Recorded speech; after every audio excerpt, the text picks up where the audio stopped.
Mantiques Network, how are you doing today? A spectacular day in Southern California. That's normally how it is anyways.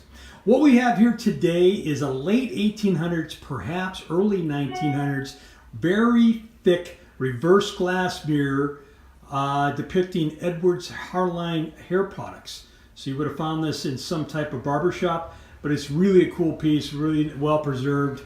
Again, super thick. Sorry, you got to see me in the mirror, but that's what it is.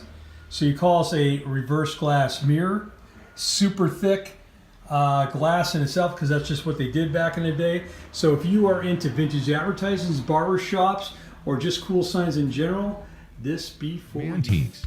Antique, Mantique. These guys sell Mantiques. This is their store. We're bringing stuff every day, in and out, in and out, in and out. We're shaking and baking. These are their customers. Give me the rundown on the GMC. This lived in a bar in Ghent in Belgium. Follow Jim and Jeff from 9 to 5 or after hours as they buy, sell, and restore the coolest stuff for the coolest collectors worldwide.